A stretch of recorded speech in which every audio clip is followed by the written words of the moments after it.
All right, I'm gonna do a comparison video today between the Integra Type S and the TLX Type S. Obviously, this is a PMC edition, so there are some minor nuances, but not enough to matter when you're comparing the two models. And I'm not doing this comparison because I think it's a good idea. I'm doing this comparison because you think it's a good idea. It's probably one of the most common questions I've been asked since I picked up the Integra Type S is how do they compare? And realistically, they don't. They're completely different vehicles with different intents, different purposes. But since I keep getting asked, let's go over the differences between the two. All right, so the first thing that's up is comparing the key fobs. So this is the older generation accurate key fob.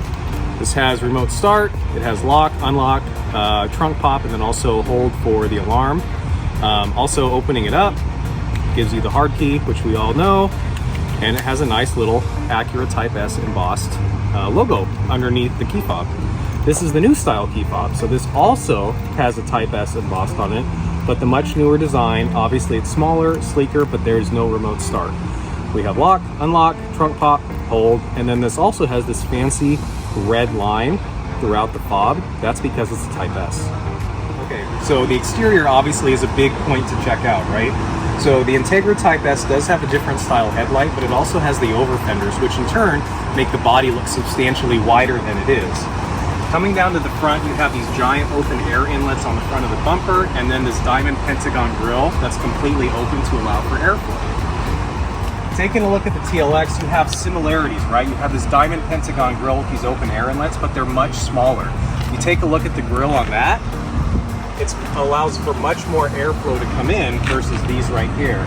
And obviously, this has this shield here because the radar and adaptive cruise and stuff are all housed within this area of the front. Whereas with this, they're actually housed within the sensors.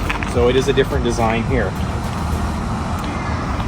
Taking a look at the front, we have a nice little lip spoiler almost built into the front of the Type S bumper on the TLX. With the Integra, there is no lip. The bottom is just the bottom of the bumper right here that you can see, but the stance is substantially wider on the Integra Type S versus the TLX. The TLX almost looks a little more narrow. All right, so taking a look at the hoods, obviously that's another difference between the two cars. This has a lot of similarities to the Civic Type R, and in this case, the Integra Type S has this vent on top for heat dissipation, primarily for track use. It allows for a lot more heat to escape to keep the engine nice and cool.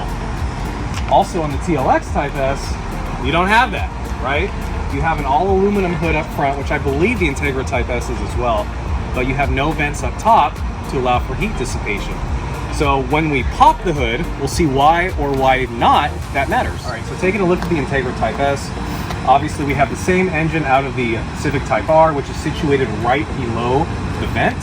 But as you can see with the airflow coming in right here, it goes straight into the intake and into the engine. Up top, there's not really any airflow on the hood, besides the vent where the heat will dissipate through. So taking a look at the heart of the beast here, to get a good look at it, we're propping open that hood to be able to take a look at it, right? So coming over to the TLX Type S, we don't have a hood prop, we have hood struts. So that's a notable difference that a lot of people would like. So taking a look right here, we have a vent actually that is in the hood, it just doesn't vent out of the roof, or out of the top of the hood, I should say. This is a V6, this is a twin scroll turbo V6 versus a 4-cylinder turbo. So the horsepower differences people compare, right? Because this has 355 and that has 320.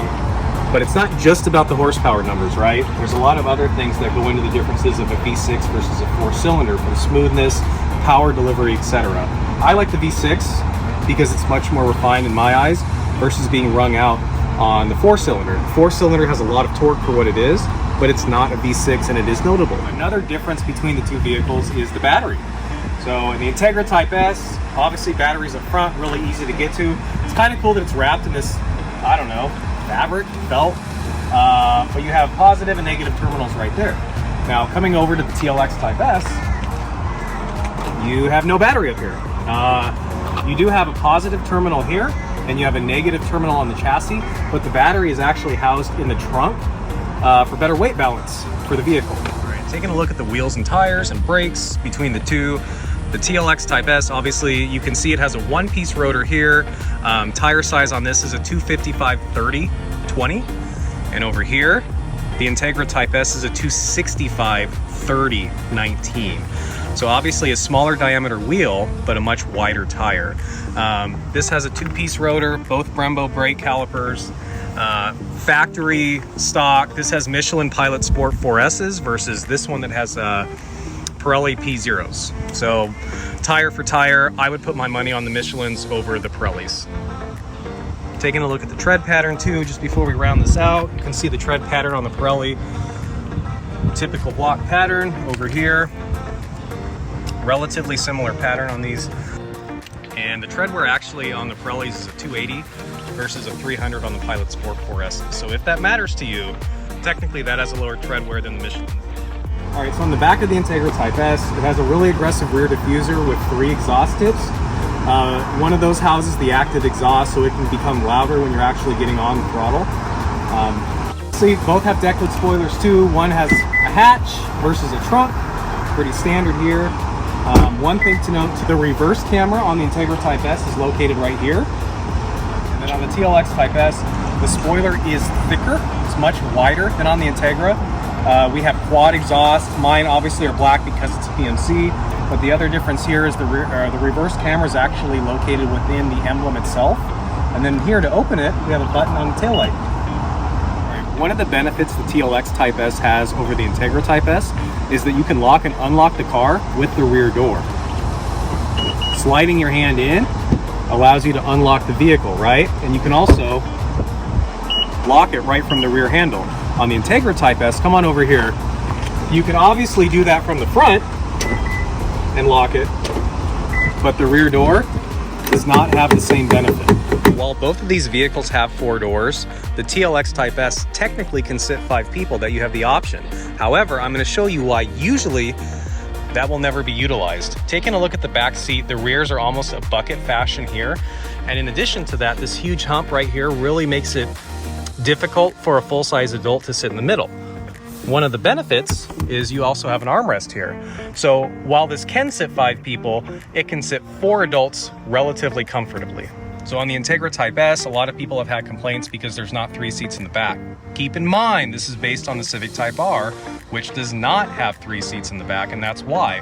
However, taking a look here, one of the differences that is noticeable in my mind is there's no armrest for the people that are in back. So while you do have seats and they are relatively comfortable, you have a much lower headline, and also there's no armrest. So in my opinion, both cars can comfortably seat 4, not 5, but the TLX is more comfortable for the passengers in the back. There's a lot of differences on the inside of the TLX Type S versus the Integra Type S. So one notable difference is the leather. So in the TLX Type S, this is Milano leather. It feels good, it's easy to clean, it's very thick and very rich. Another key difference between the two is a moonroof. So the TLX Type S has a moonroof. The Integra Type S does not, which I'll show you in a second. I don't open the moonroof. I know a lot of people don't open the moonroof. To me, this makes no difference one way or the other, but this does obviously shallow the headliner a little bit between the two. The center stack is completely different. With the TLX Type S, you have a true touch interface here, which is going to control all of your navigation screens up top. And another benefit in my mind that the TLX Type S has is ventilated seats. Coming over to the steering wheel, these are pretty standard. Obviously, there's going to be differences between models, right? So that in and of itself isn't a big deal. But the biggest difference between the two models is right here. So this has a single clutch automatic transmission for the 355 horsepower, and it's all-wheel drive. So that's a huge powertrain difference over the Integra Type S. I love how this integrates with the car. The powertrain is smooth, and it provides power when it's needed. But it feels very tame. So a lot of people have made a lot of comments about the passenger seat being manual versus an automatic passenger seat in the TLX Type S. They both are 16-way power adjustable. They're really, really comfortable. But one of the biggest differences for me is that the TLX Type S has memory seats, which you can see over here. Sitting in the Integra Type S feels like you're in a cockpit. It feels fun. The seats are much more bolstered than in the TLX Type S. The steering wheel feels better, it feels more fun. But as I noted some of the differences, right? There's no memory seats, there's just a block over here. In addition to that, you don't have a touchpad down here. You actually have a touch screen for the CarPlay. The TLX Type S does have integrated OEM navigation. The Integra Type S does not. As we've said, there's no moonroof, so you have much more headroom inside the cabin. But far and away, one of the best features that this car does not have is there's no engine idle stop. So this car doesn't automatically shut off when you come to a stop, which in my mind, I think any enthusiast would appreciate. It gets cumbersome. Sometimes it has a hiccup, it gets in the way, and the Integra Type S does not have that at all, which to me is a great benefit over the TLX Type S. But far and away, as everybody knows that's comparing these two cars, this has a 6-speed manual transmission for the 320 horsepower. This is a phenomenal gear shifter. It feels great, it's notchy, it feels like a lot of fun, and it's really, really easy to drive, especially if you're learning a manual. So hopefully, a lot of people that have only had automatics, maybe some of the younger generation that hasn't grown up with manuals like I have, can get in this car and really start to appreciate what a manual can do and how fun it can be. There is one other difference with the interior that I did forget to point out, and that is the Integra Type S does have a head-up display, which I really wish the TLX Type S did. So that's a really nice feature to add on to this. In addition to the digital gauge cluster, the TLX Type S is completely analog. A lot of the comparison is coming up for one reason. It's price, right? So this car with destination and handling, because everyone's gonna have to pay that regardless, it's about $52, right? This one's about $57.5, so around there, they're around $5,500 difference. But the biggest factors that you have to think about when you're purchasing one of these vehicles is what do you want out of the car? This is a front-wheel drive 6-speed manual. This is a V6 all-wheel drive automatic. So when you take those two things into comparison, that's what you have to decide what you want to live with and which one you want to target. The last point right now when this video is being taken is this one is probably more expensive because of dealer markup. These are still really limited right now. Obviously the car just came out a few months ago. It's getting into buyers' hands right now, and there is a lot of dealer markup at this time. So in the long run, hopefully the dealer markup will eventually wash out and these cars will get in more hands of the people that want them. So finishing out the video, that's answering the questions that you guys have sent to me. If anything else comes up, leave it in the comments down below. I'm happy to do more comparisons if there's anything in particular you guys want to know between the two. You can look at a lot of YouTube videos to see driving impressions. That's not what I'm looking for right now. Since I have both cars, I use both cars, I daily both cars, that's the comparisons on what I'm showing right now. Thank you guys for watching. If there's any other questions that come up, leave them in the comments down below.